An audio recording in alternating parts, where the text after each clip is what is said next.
Welcome to Voices, Views, and Vibrations. I'm Layla. And this is your girl, Ebony Vibes. What's your vibe? So today we have the banana pudding cheesecake made by the Sweet Spot here in Augusta, Georgia. The cheesecake has vanilla wafers, whipped cream, and a nice blend of cheesecake mixture with a banana pudding and a graham cracker crust. Excuse me, y'all. I can't even say it. I'm thinking about tasting this cake so much it wouldn't even come out right. But we see how nice that cake is, how she has it all mixed together. It's a nice blend.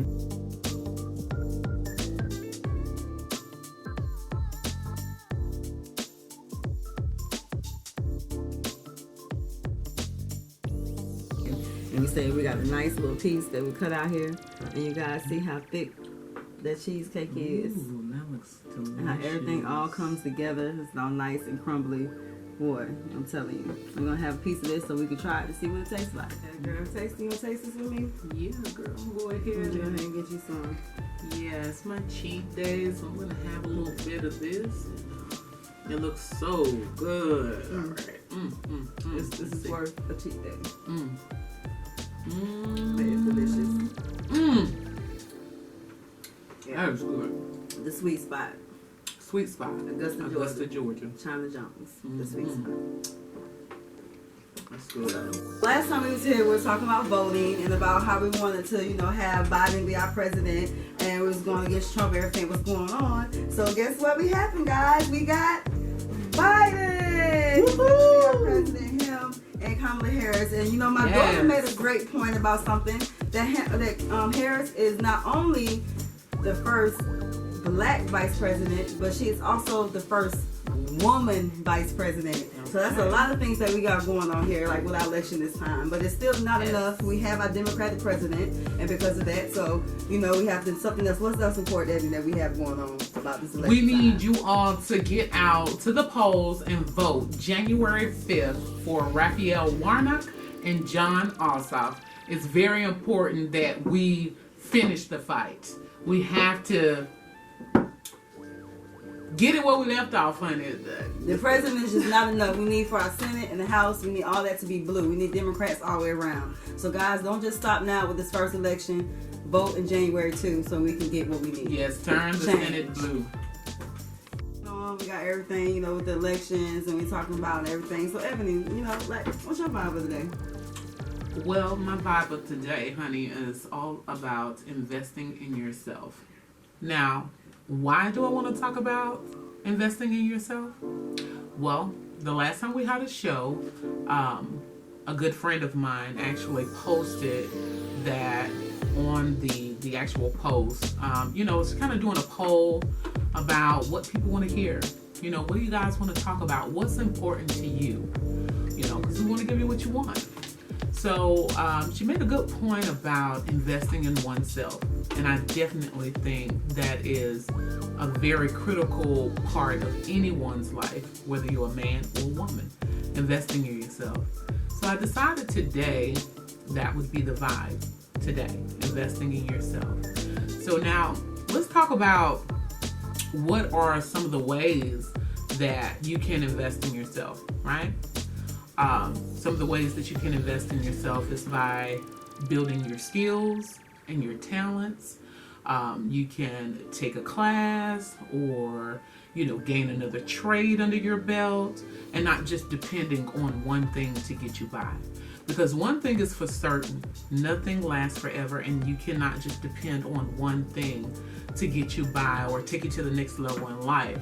So you definitely want to make sure that you're prepared for whatever that happens, right? So if you build your skills, build your talent, build your trade, you'd be able to move just effortlessly, move to another station in life or another skill or another trade if you have that up under your belt. Now, myself, I have a lot of trades under my belt. I have my CDLs, I have medical billing and coding, I have my associate's degree, my bachelor's degree, I'm working on my master's. So I definitely think it's important to invest in your skills, your trade, things of that nature. But another thing that you can do in terms of investing in yourself is invest in your health, because without your health, you have nothing. So you definitely want to make sure you're taking care of yourself.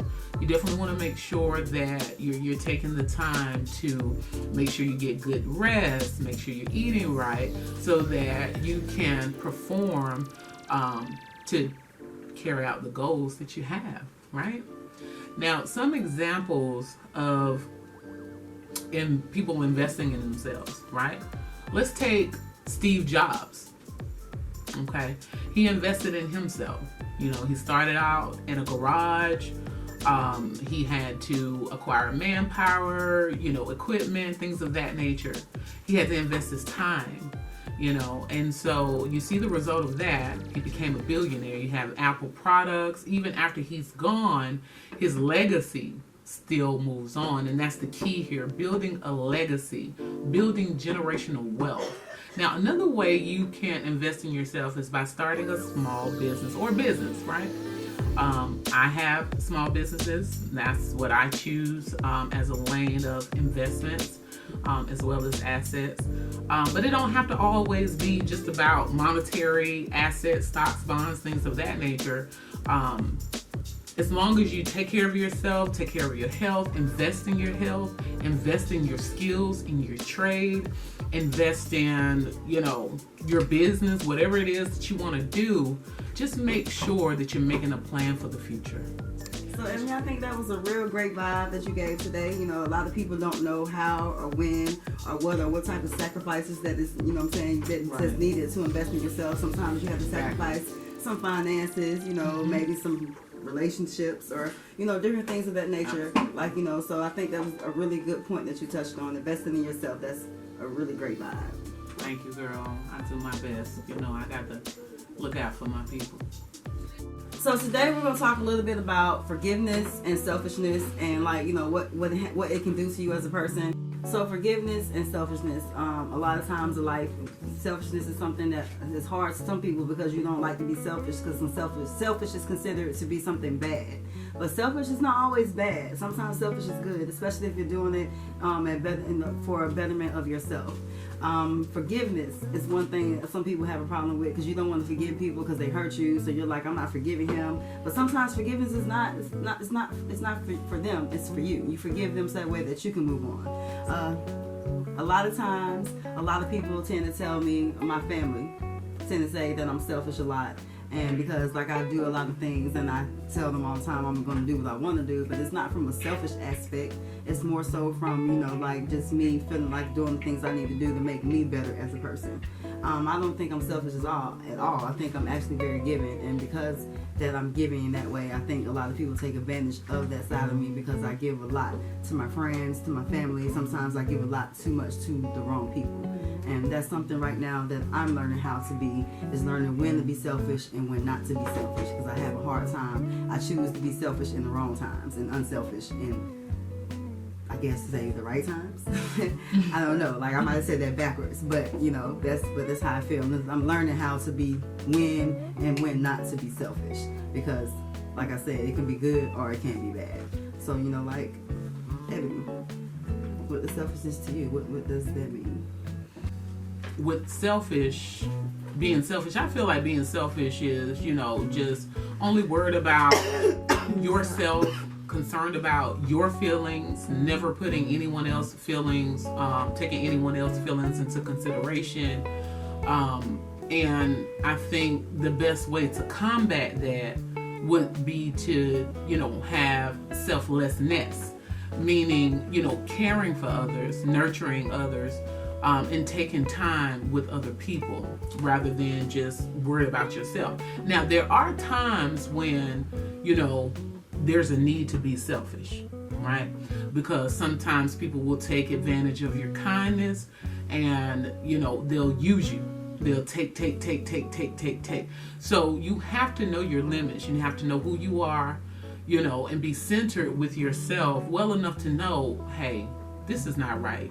This person is taking advantage of me, and I need to cut this off. I need to set boundaries with this person.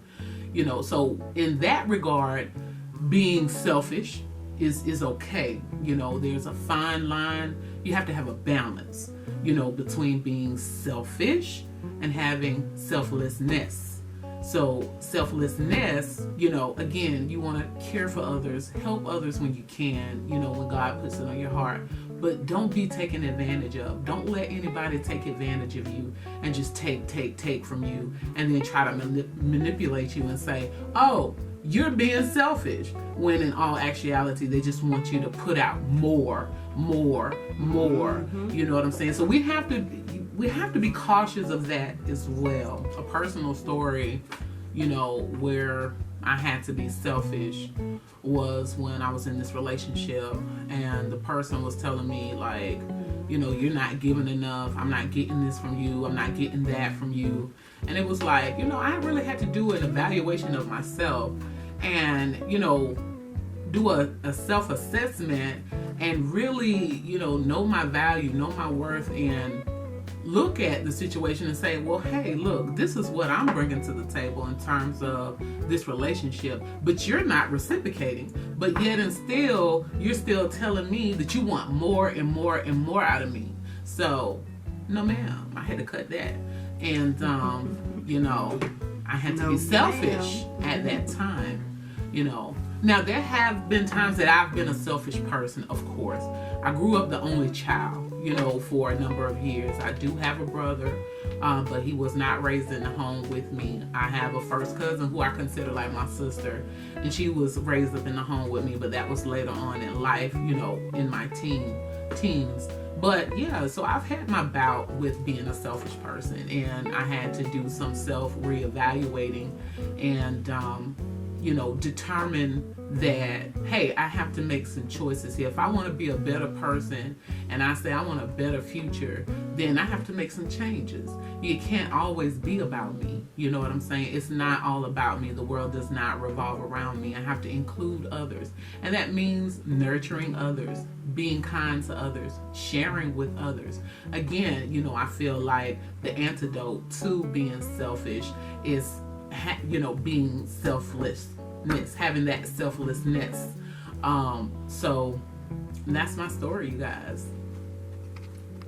So, look, taking out from the day, guys, like you say, I'm saying, the points we make, and like you were saying, like there's a balance for selfishness, I'm saying? There's a time to be selfish and there's a time to not be selfish, but you just gotta, know the balance and know that forgiveness, and that's a hard thing for me that I know I have to say, that it's forgiveness, it's not for the other person. Forgiveness is for you. You know what I'm saying? You forgive people so that way you can move on. Because once you're not forgiving them, they're moving on with their life and everything's fine. Right. And you're holding on to all the animosity and everything that they got. And you're sitting around here mad. So you forgive that person so that way you can let go and you can move on. And remember, we talked about letting go and moving on our first show. Yeah, that's right. Yeah. Exactly. That falls right into the lines of loving yourself. Yeah. Loving yourself. Love yourself enough to let the garbage go. Exactly. Exactly. Let it go and heal from it. Move forward. Forgive the other person if the other person wrongs you. And just go forward. Move forward. That's all you can do. And grow. Evolve. Make sure you learn something from it. Learn something, because you're not moving on, and learning how to be selfless is also something that goes on. So that way, we can not. You know what I'm saying? Being selfless is also a good thing to do. Yeah. And all those things. Being selfless, knowing when to be selfish, and forgiving someone else for you and not for them are things that are good to invest in yourself. Right. Because when you forgive, you are actually, putting an end to those negative feelings, to the hurt and to the pain. And it's not hard. I'm not going to say it's easy, you know what I'm saying? Because I've had my bouts with forgiving, people and stuff like that. But, working on it, pray about it, meditate, which I have, and you find yourself in a better place when you think on the things that are pure, just, and lovely. You know what I'm saying? And forgiving puts you in a place of light so that you can heal You know, and that's what it's about. It's about healing Yep. and growing and moving forward when you forgive somebody who has wronged you. That is right. That's it. That's what we got. Pretty much, guys, you know, in whatever state you in, wherever you at, in January to complete this mission, we need y'all to get out and vote Democratic. Let's get this House blue. Let's get this Senate blue. Because the only way we're going to get changes is if we get Democrats in office where we need them to be. The president is beginning. Let's finish this race, guys. We almost there. Come on, let's stand and keep together and let's get what we need. Yes. We already got one thing. Let's go. Let's go. Thank you so much for coming out today and joining us on Voices Views, and Vibrations. We wish you love peace, and happiness, y'all. All right. We out till next time. Peace.